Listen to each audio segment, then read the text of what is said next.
Today we're talking about the best shoes of 2023.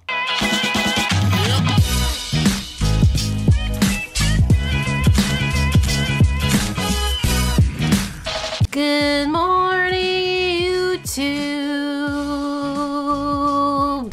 What's up, everybody? I hope you're safe and healthy and happy and doing okay. Today we're talking about my favorite shoes of 2023, which is my favorite video to make of the year. 2023 had a lot of really solid shoes, so this was a difficult video to make. I managed to divide it into 4 different categories. So we got super shoes, max cushion shoes, daily trainers, and then your super shoe / tempo day shoe. And then at the end, I'll tell you what my favorite shoe of 2023 is. Before we get started today, I do want to ask that if you're not already subscribed to this channel, please go and do so. We're trying to make it to 20K and we are on our way, so any subscription helps. And also, if you're not following me on Instagram, go do that at RunLikeKeller. If one video a week on YouTube is not enough for you, go there because I'm posting a lot more frequently, some running content, life content, all the content. All right, we're not gonna waste too much time here. We got a lot of ground to cover, but I do wanna let you know that a lot of these shoes, the majority of them, were either sent to me by Running Warehouse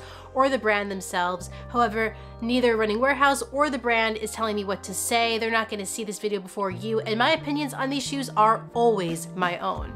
Let's get started. First category up, super shoes. There were some pretty good offerings in 2023 for super shoes. I think 2024 is gonna blow it out of the water personally, but we did have a few really good releases. The runner-up in this category for me is the Nike Vaporfly 3. I think that the Nike Vaporfly 3 is gonna be the #1 pick for a lot of people. The Zoom X is just super comfortable. They've nailed the carbon plate, and when you put the shoe on, it really does feel like you are flying or going much faster than you would if you didn't have the Vaporfly 3 on. However, because this is my personal list and what I like best and what worked for me best, it is just the runner-up because me and this shoe, while I love the way it feels underfoot, I don't think it's the best match for me when it comes to super shoes.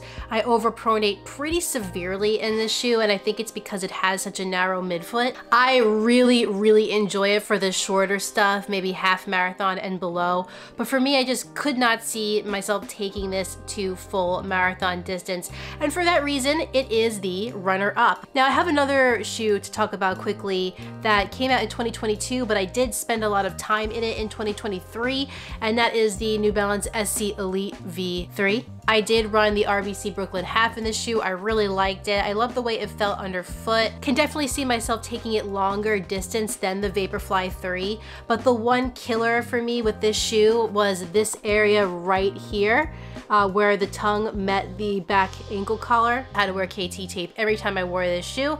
So for that, not on the list, but definitely an honorable mention. And that takes us to my #1 pick for super shoes of 2023, and that is the Hoka Rocket X 2. They've been getting a little crap from runners saying that they needed to start using some more exciting PEBA-based foams perhaps, and they delivered with the Rocket X2. I got along great with this shoe. I didn't overpronate as severely as I did in something like the Vaporfly. I raised quite a bit in the shoe and had no issues with this back ankle collar, which I was concerned about, but I just really loved the way the midsole felt here. The foam is nicely responsive and the plate just helps to roll you forward in your stride, but it's not this super aggressive feeling that a carbon plated shoe might be. I had a great time in the Rocket X2, whether it was a race or just a tempo workout that I had that day. I loved picking up this shoe in 2023, and I certainly will be picking it up more in 2024. So let's move on to the max cushioned shoes. Maybe you raced in the carbon plated shoe the day before, and now you need something a little bit easier on the legs. My runner-up in this category is the Asics Gel Nimbus 25. When you close your eyes and you think of the cushiest shoe that you could possibly imagine, just like the softest, pillowiest, cloud-like shoe, I think it's the Gel Nimbus 25. This shoe is hella soft, and it is great for the days where your legs feel totally exhausted and you need a little softness under your foot. I mean, this provides all of that and more. And the upper is even extremely soft, so this shoe does not skimp out on comfort at all. The reason why it's the runner-up is because I almost feel like sometimes it's a little too soft.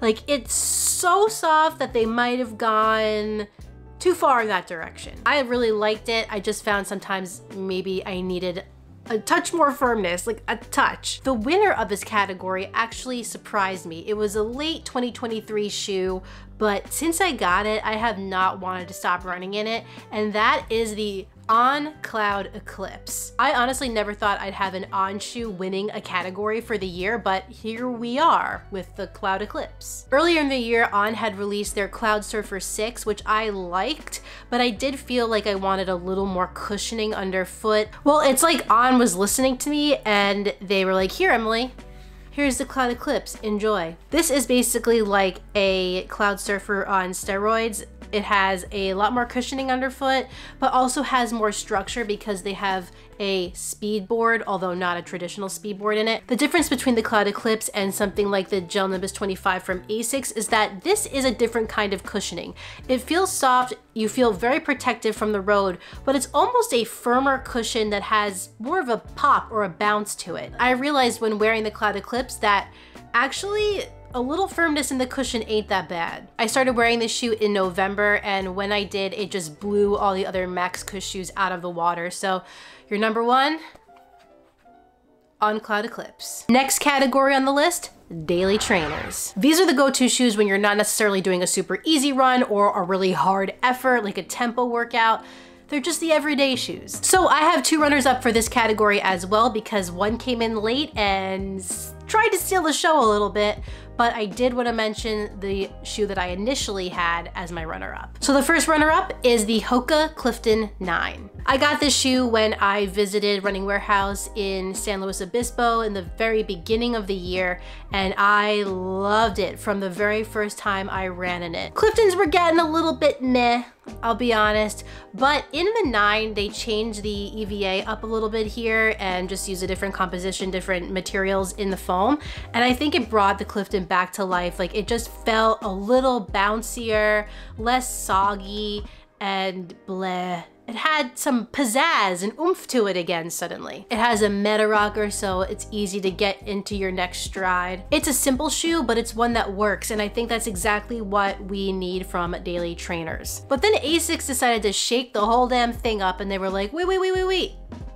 We have a shoe for you. And that shoe, as you probably guessed, is the Asics Novablast 4. So if you remember, last year I did not like the Novablast 3 at all. In fact, it made my list of shoes that didn't work for me in 2022. I don't feel that way about the Novablast 4. In fact, I really like this shoe. The foam feels better, the upper is nice. It's just a comfortable shoe that I get excited to lace up. The more exciting the shoe is that I'm running in the day, the more eager I am to put in the miles. And that's how I feel when I get to run in the Novablast 4. I know it came out a little bit late in 2023, so I'm sure the majority of people will be using this for their marathon training in 2024, whatever they decide to do. And I think it's gonna be the perfect training companion for any marathon that you're trying to conquer, or half marathon, or whatever it is that you're trying to do in 2024. But it was not my top daily trainer of 2023. Do you know what was? It was the New Balance 1080 V13. I'm obsessed with this shoe, like it's not normal. I struggled to determine which category I should put this in, whether it should be like Max Cush because it is a really soft shoe, or if it should be daily trainer. Ultimately, obviously I decided to put it in daily trainer because I used it a lot for daily mileage during my New York City Marathon training block. This to me is just everything I want in a daily trainer. It feels protective from the road. The foam is impeccable. It's soft, it's bouncy even a little bit. The upper is extremely comfortable. Such a perfect package to me. I think what separated the 1080 V13 from the Clifton 9 and the Novablast is for the Clifton 9, it just has a more exciting foam here.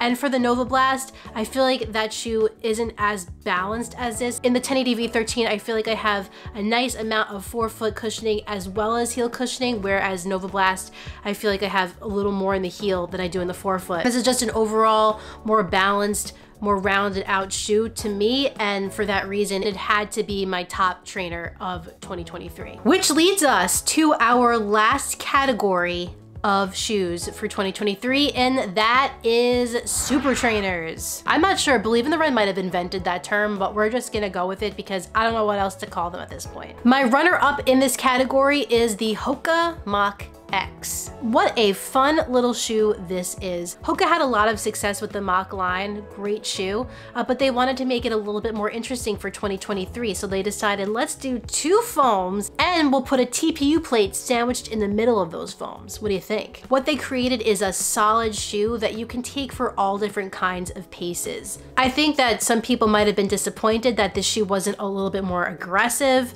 and felt pretty subtle when it came to that plate feeling. Like, it's not that easy to feel, but I welcomed that. I thought this shoe was great when I wanted to take it on just like regular runs, like even daily training runs.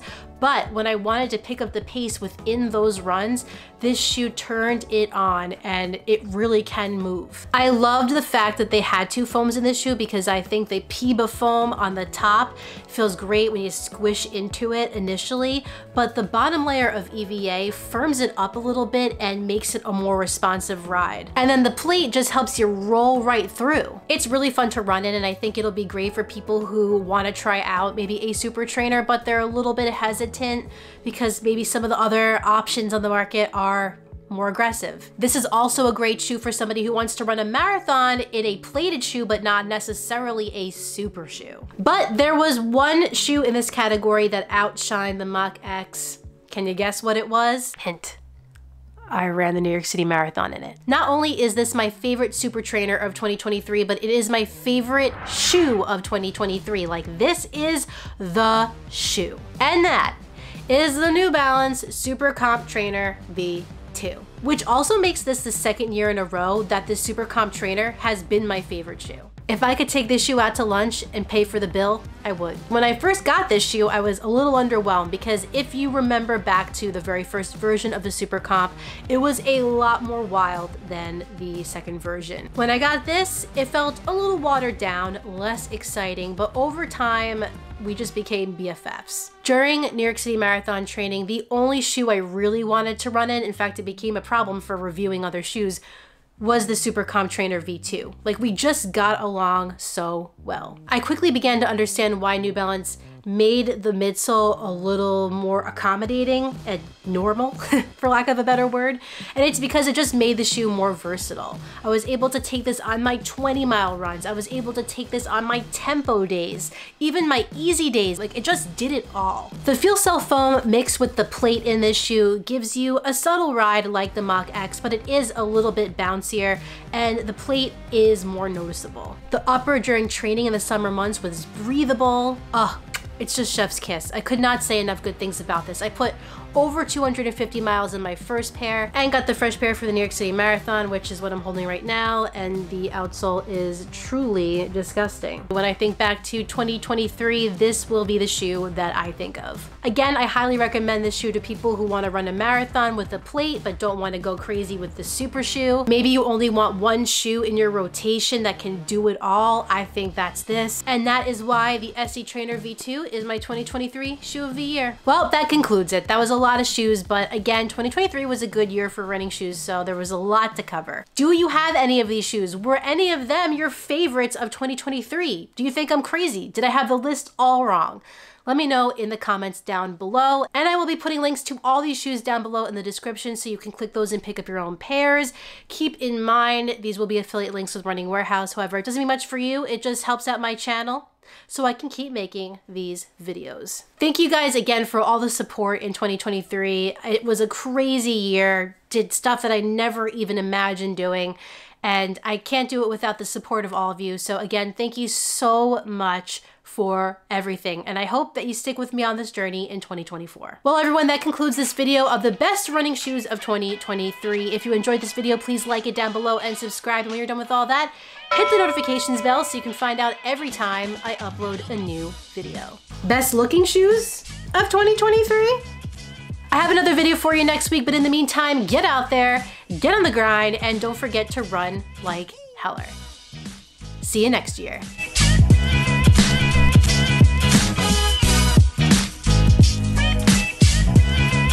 Now, picking up all of these shoes, will be a fun task.